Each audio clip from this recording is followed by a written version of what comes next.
Uno de los primeros pasos para reabrir la radiotelevisión valenciana ha sido crear un alto consejo consultivo.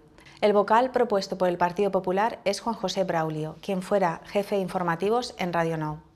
Desde la Asociación de Víctimas del Metro estamos altamente preocupados e indignados porque el señor Braulio pueda tener alguna responsabilidad en la nueva radiotelevisión valenciana.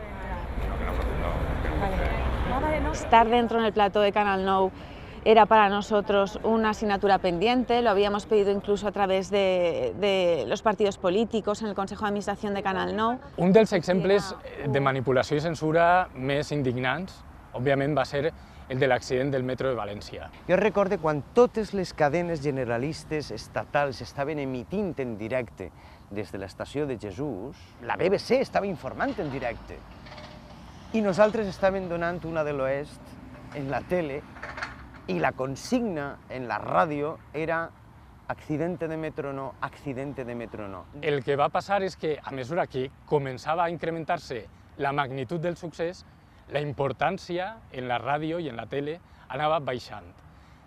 Tant és així que l'endemà pràcticament ja no obria els informatius. A mi, com a persona responsable dels butlletins, sí que se me va donar aquesta consigna. Tots els butlletins s'han d'obrir en la visita del Papa i en la trobada mundial de les famílies, sent l'accident del metro, segon tema, sempre. Mai hem entrevistat a cap víctima, mai ens han deixat, i telèfons els teníem. Els redactors anàrem a cobrir els fets allà, teníem testimonis que es quedaren en les gravadores, que no es van volcar mai, perquè quan anaves a volcar la informació, deien no, no fa falta, ja tenim prou talls. En el cas de la ràdio, durant l'accident del metro, durant 8 anys, va haver un nom propi i aquesta persona és Juanjo Braulio, que va donar l'ordre expressa de no entrevistar a cap familiar de les víctimes de metro, per descomptat no informar de les seues concentracions i de la seva lluita.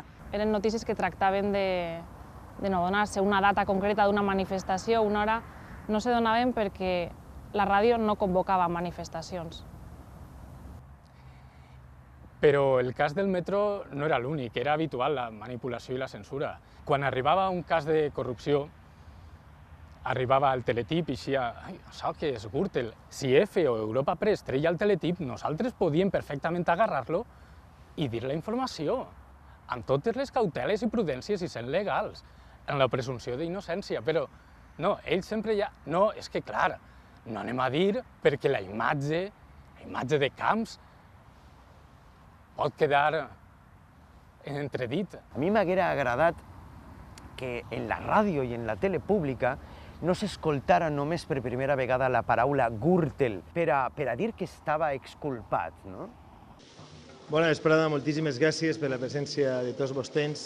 El dia de la dimissió de Francisco Camps, jo vaig anar-hi al Palau, ahir estaven tots els periodistes esperant a que començara la roda de premsa. Quan per fi van donar el permís per entrar, jo vaig muntar corrent tot el dispositiu tècnic, vaig provar i l'emissió estava arribant a l'emissora. Al tornar me vaig assabentar que no s'havia donat en directe. De fet, si no se va donar és perquè no van voler algú. Aquestes coses passaven en l'empresa, no? El director de la ràdio em va fer llevar en directe la cançó d'Ana Belén «Solo le pido a Dios que la guerra no me sea indiferente», perquè estaven dient no a la guerra. Recorde quan va dimitir Romà de la Calle per un cas de censura d'una exposició que havia organitzat la Unió de Periodistes.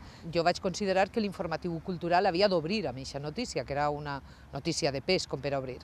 Juanjo Braulio em va cridar al despatx i em va dir que no podia posar el tall de veu de Ximo Clemente, president de la Unió de Periodistes. Sempre havies de bregar en els despatxos amb els teus caps per a evitar aquests intents de censura i de manipulació, sobretot cap als autors valencians que feien la seva producció en valencià, com és el cas de Ferran Torrent, que 2 setmanes abans de les eleccions autonòmiques, el cap d'informatius, Juanjo Braulio, va intentar censurar-lo perquè considerava que era militant del bloc i, per tant, podia ficar algun tipus de cunya. Les trobades d'escoles en valencià mai han pogut eixir en l'època del Partit Popular en Canal Nou ni en Ràdio Nou.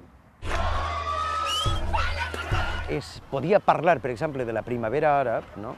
Però no podíem contar com els estaven pegant als nostres estudiants per manifestar públicament qualsevol cosa, i sí que podia encontrar, per exemple, la sang de fora. No? Cal dir noms, perquè quan parlem de censura, de la censura de Radio Televisió Valenciana sembla que vinga caiguda del cel, des de presidència.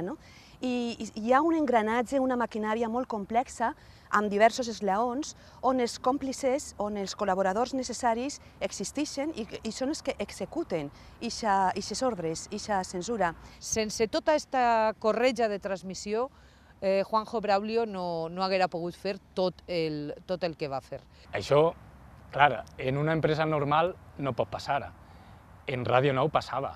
La nueva radiotelevisión valenciana solo tiene sentido con una clara vocación de servicio público. Si queremos unos medios de comunicación que garanticen el derecho de información de la ciudadanía, personas como Juan José Braulio, con un expediente manchado de censura y manipulación, deberían estar inhabilitados para tener ninguna responsabilidad en una empresa pública.